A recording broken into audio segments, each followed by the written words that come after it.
12 Republican senators joined the Democrats today and voted to limit debate on the intentionally misnamed Respect for Marriage Act, clearing the 60-vote threshold for cloture and paving the way for a simple majority vote on final passage. Now, those 12 senators are as follows: Roy Blunt of Missouri, Richard Burr of North Carolina, Shelley Moore Capito of West Virginia, Susan Collins of Maine, Joni Ernst of Iowa, Cynthia Loomis of Wyoming, and Lisa Murkowski of Alaska, Rob Portman of Ohio, Mitt Romney of Utah, Dan Sullivan of Alaska, Tom Tillis of North Carolina, Todd Young of Indiana. Remember those names. In fact, you can find them at TonyPerkins.com. And you can call them at 202-224-3121. They've sold out. They've sold out people of faith in this country. Mark my word. Write it down. Joining me now to talk about this, Senator Mike Lee of Utah, who did everything he could to try to talk sense into his Republican colleagues. Senator Lee, welcome to Washington Watch. Thank you, Tony. It's good to be with you. You share our concerns in what this measure will do to religious freedom in this country. Yes. Yes. Look, this sets in motion a sequence of events. It's likely to culminate in the removal of tax-exempt status from religious institutions. Religious institutions in particular that harbor or share a religious belief about the definition of marriage and whether they accept same-sex marriage. Look, no one should have to face revocation of tax-exempt status or eligibility to participate in a particular federal program or have access to federal property or programs of one sort or another. It should never be conditioned on the basis of the acceptance of government orthodoxy or of a particular religious orthodoxy. This is what this bill does. It sets that in motion. Coupled with other civil rights laws and Supreme Court precedents, this will accelerate the march toward that we know has been happening at least since Obergefell, when Justice Alito questioned then Solicitor General Donald Verrilli about whether it might have that effect. And he said 3 times, yes, that's going to be an issue, Justice Alito. We don't deny that it's going to be an issue. So this accelerates that. And if we're going to pass something that accelerates it, the least we can do is enact that legislation with an amendment that says the government may not do that. Now, the sponsors of this bill have rejected my amendment to do precisely that. They've instead adopted another amendment that appears on its face to do something like that, but really doesn't. This is smoke and mirrors, Tony. Right. It's the shell game, a shell game that ends in the destruction and erosion, but ultimately the destruction of religious liberty in America. We can't have that. Senator, I mean, you're a constitutional expert, and as you pointed out, the amendment or the amended language that they put forward is really, it reminds me of President Obama's executive order on Obamacare that was supposed to protect against taxpayer funding of abortion. It was a fig leaf. It was false. It was proven to be false.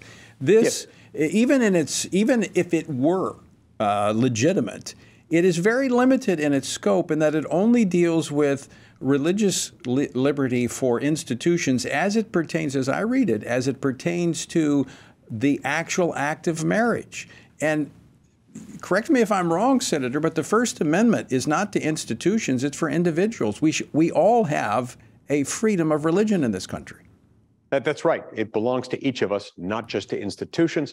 And it belongs to each of us and our institutions in ways that extend far beyond the performance of marriage or the provision of a marriage covenant. This is something that's really lost on a lot of Americans these days as our society becomes more secular.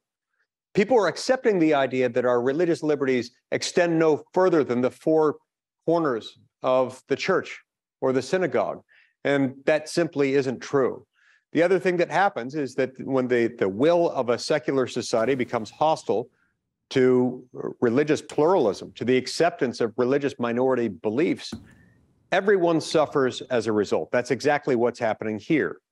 Now, look, I understand Not everyone shares my view, my religious view, that marriage is a covenant between a man and a woman. I understand that. I can accept that. And I can accept the idea of the government not discriminating for or against any type of religious institution based on their particular religious beliefs about marriage. Right. What I can't accept is the government picking winners and losers on the basis of who adheres to a particular favored religious orthodoxy and punishing those that don't adhere to that. That's exactly what this bill is doing. And it's doing so in a way that purports, because of this Section 7A, this fig leaf, as you put it, this fig leaf of a religious freedom protection. It doesn't actually do what they claim that it does. Does this not also provide for a private right of action where you can see people using this as leverage to go against people who fail to fall in line with this new orthodoxy? Yeah, it does contain a private right of action. Now, people can disagree as to how much damage that private right of action could do. I'm personally less worried about the private right of action feature of it than I am about the fact that this opens the door potentially to the revocation of tax-exempt status on the basis of religious doctrine. We can never allow that to happen, and yet we're marching in precisely that direction with this bill. That's why I'm hoping, look, this was an initial procedural vote. An initial procedural vote to bring debate to a close on whether to proceed to this piece of legislation. We've got several other votes that still have to take place. There's still time. I hope, I believe that several of these 12 Republican senators who voted this way, most of whom I believe have been deceived into thinking that the religious freedom protection actually did what the sponsors of the bill, some of them are claiming that it does. I'm hoping they can see the light between now and when the final vote is cast, and we can stop this thing, because it will be a bad day for America. But Senator, correct me if I'm wrong, this was really the high threshold for the bill, the 60-vote cloture vote to move forward. Is there another 60-vote threshold, or is it? Yes. There is. There will be a total of 3 60-vote threshold votes on this one. Okay. There will be subsequent cloture votes on this one, 2 more. So my hope is that on one of those, hopefully the next 60-vote cloture vote that we cast on this, we will have at least 3 of these 12 Republicans looking more closely at it and saying, yeah, you know what, I got taken for a ride on this one. I got sold a bill of goods. They tried to sell me a bridge, and I bought it. But look, Republicans are smarter than that. These 12 Republicans are smarter than that, and I hope they'll come around. Well, I know that's what happened in the House when you had 47 Republicans vote for it in the House. Many of them have changed their tune after not only they looked at it, but they heard from constituents. So when might we see these other 2 60-vote actions? It's hard to say, Tony. You know, there's a possibility that tomorrow the next vote on this will likely be on what's called the motion to proceed. Today we had cloture on the motion to proceed. Tomorrow would be the motion to proceed, set at a simple majority threshold. After that, there's some speculation that the Senate might recess until after Thanksgiving.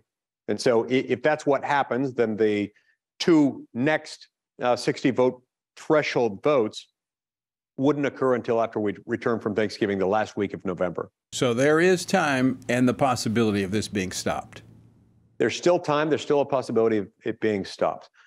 All within the sound of your voice and your program, Tony, need to understand what's really at risk here. And if they've got the ear of any U.S. senator, particularly any U.S. senator who cast a yes vote on the Republican side of the aisle for this today, please reach out to them. Please share your concern. And please make clear that the American people need to be free. And they can't truly be free unless their souls are free with religious freedom. This bill undermines that and needs to be stopped. Senator Mike Lee, I want to thank you for joining us today, but I also want to thank you because I know you and I have had many conversations. I want to thank you for being a staunch defender of religious freedom in this country. Thank you, Tony.